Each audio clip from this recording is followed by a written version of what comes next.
Good evening. I'm keeping my coat on. I'm cold. Okay, I'll be honest with you. I'm cold.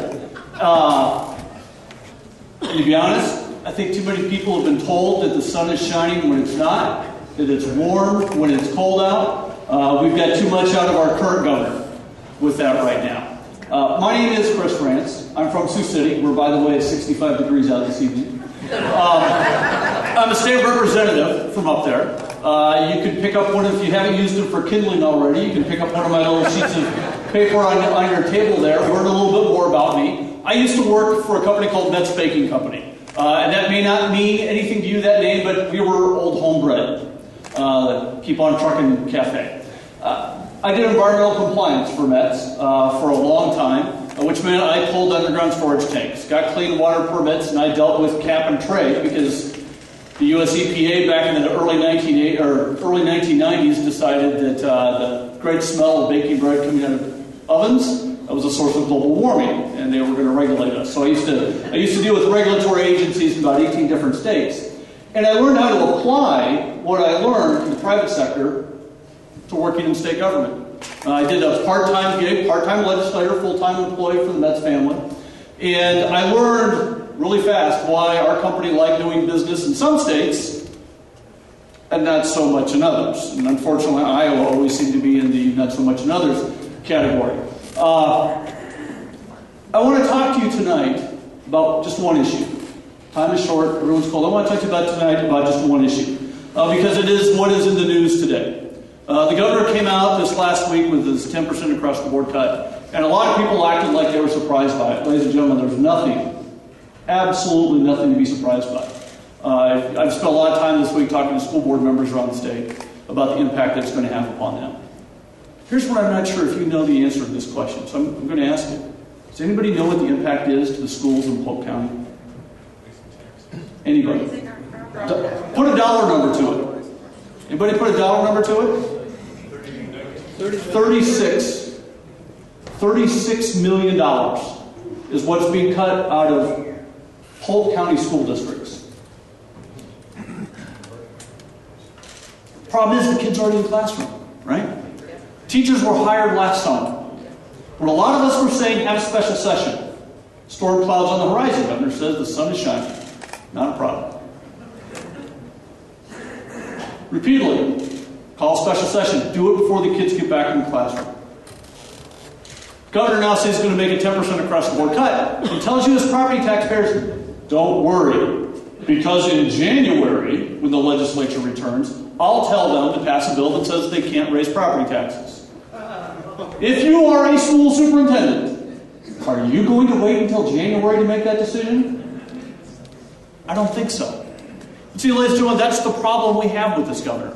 He will tell you the sun is shining when it is not. He'll tell you it is 65 degrees out today when we're all huddled in this room together trying to stay warm.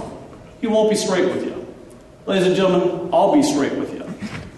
The fact is, the across-the-board cut was a dumb and lazy way to solve our budget problem. You like that one, right?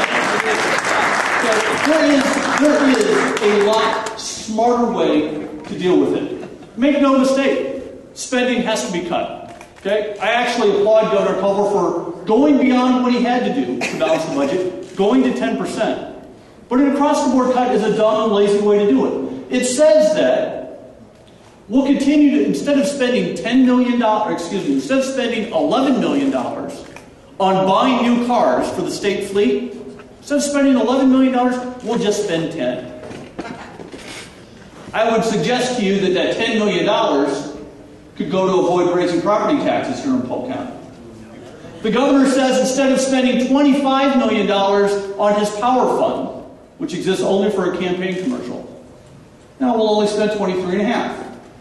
I would suggest to you that $23.5 million, we could just pull the plug in the power fund and use that to avoid raising property taxes here in Polk County. The governor says, that we, instead of spending $53.5 million to take over preschool in the state. Bear in mind, we're not doing such a great job in the state running K-12. But we'll spend $53 million this coming year to offer 10 hours of instruction 10 hours of instruction for preschool. Instead of spending $53 million for that, we'll only spend, I don't know, $50 million, whatever that number is. Ladies and gentlemen, we could solve this budget problem by going in and making smart reductions, making smart cuts to put this state's budget back into balance. Because if we don't, make no mistake, property taxes in Iowa are going to go up $250 million. And ladies and gentlemen, property taxes, I believe, are the biggest impediment to economic growth in this state. There's a guy from Sioux City who hears all the time about South Dakota income tax. When I actually talk to business people and decision makers, they will tell you that it is our property tax system that is holding this state back. Because whether you're making a profit or not, we've got a lot of people right now that are in the not category, they still have to pay those property taxes. And that stops them from expanding, that stops them from growing, that stops them from hiring the next person. We can be smarter about this. We can protect the taxpayer and we can balance the budget if we act responsibly. Let me tell you something else as Republicans. We're going to talk to Iowans about fiscal responsibility, balancing the budget, controlling our taxes. Then by God, we as Republicans better walk the walk. We've got too many Republicans that will tell you we're all for lower government. We're all for less taxes. But won't tell you what they're going to cut. I mean, let's face it, I know I've got the presser tonight, and I just came out and told you I want to get rid of $53 million worth of preschool. You can imagine how that's going to play in the Des Moines Register tomorrow. But ladies and gentlemen, that's being honest.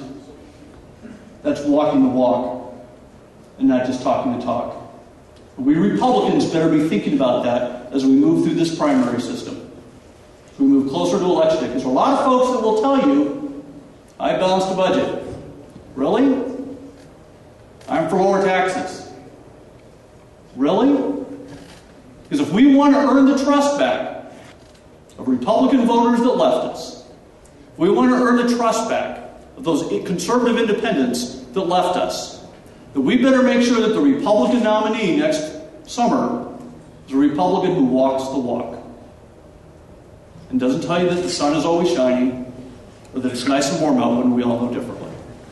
So, by the way, if you're looking for more kindling, there's some notepads on the table on your way out. Grab one of those because it has my website on it. We've launched a new website. I'm getting the hook here as well. We've launched a new website last week called 99ideas.org. Encouraging people to look there because I believe a campaign needs to be not just about personalities and who we are, but laying out ideas for the future. So we started out with 20 some ideas. We're going to work our way up to 99 by the time the primary rolls around. Hope you'll check it out there. Look, I'm asking for feedback.